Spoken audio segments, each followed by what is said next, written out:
അടച്ചുപൂട്ടലിൽ നിലപാട് കടുപ്പിച്ച് ട്രംപ് ഭരണകൂടം. വരും ദിവസങ്ങളിൽ നികുതിപ്പണം പാഴാക്കുന്ന ഏജൻസികളെ ലക്ഷ്യമിടുമെന്ന് വൈറ്റ് ഹൌസ്. പാഴ്മരങ്ങൾ വെട്ടിമാറ്റാൻ കിട്ടിയ സുവർണാവസരമെന്ന് ട്രംപ്. സർക്കാർ ജീവനക്കാരുടെ കൂട്ടപ്പിരിച്ചുവിടൽ ഇന്ന് ആരംഭിക്കുമെന്ന് ട്രംപ് ഭരണകൂടം വ്യക്തമാക്കി. വിവരങ്ങളുമായി അമേരിക്കയിലെ ന്യൂജേഴ്സിയിൽ നിന്ന് മധു കൊട്ടാരക്കരയാണ് ചേരുന്നത്. മധു, ഗുഡ് ഈവനിംഗ്. ഈ ഷട്ട്ഡൌൺ 3-ാം ദിവസത്തിലേക്ക് കടക്കുന്നു. 7.5 ലക്ഷത്തോളം സർക്കാർ ജീവനക്കാർക്ക് ശമ്പളം ലഭിക്കുന്നില്ല. സാധാരണക്കാരും പ്രതിസന്ധിയിലാണ്. കൂടുതൽ ഭീഷണികളുമായി ട്രംപ് എത്തുന്നു. ഒപ്പം തന്നെ ഈ പാസ്പോർട്ട്, മ്യൂസിയം അടക്കമുള്ള ചില സേവനങ്ങൾ കൂടി തടസ്സപ്പെടുമെന്ന വാർത്തകളും വരുന്നുണ്ടല്ലോ. Good morning Christina, Unmesh. അത്തരം ചില നടപടികളിലേക്ക് US ഗവൺമെന്റ് കടക്കുന്നു എന്നുള്ള സൂചനകളാണ് ഇന്ന് ലഭിക്കുന്നത്.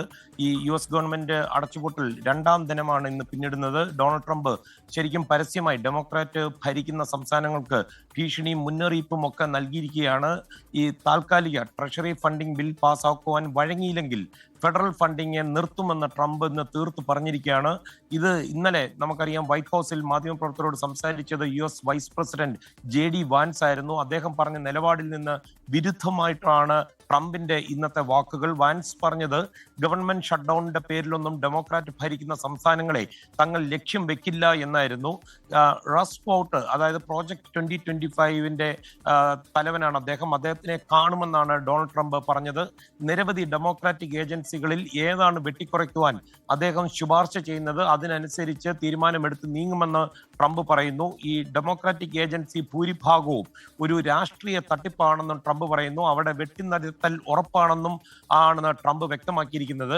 നിലവിൽ സർക്കാർ തലത്തിലുള്ള പാഴ്മരങ്ങളെല്ലാം വെട്ടിനിരത്തുവാൻ കിട്ടിയ ഒരു അവസരമാണ് ഇപ്പോഴത്തെ ഷട്ട്ഡൌൺ എന്ന് ട്രംപ് പറയുന്നു. അതേസമയം ഡൊണാൾഡ് ട്രംപ് പറഞ്ഞ ഡെമോക്രാറ്റിക് ഏജൻസികൾ പറ്റി പ്രസ് സെക്രട്ടറി കാരലിൻ ലെവിറ്റിനോട് ഇന്ന് മാധ്യമപ്രവർത്തകർ ചോദിച്ചു, എന്താണ് ഏജൻസികൾ എന്നതുകൊണ്ട് ഉദ്ദേശിക്കുന്നത്.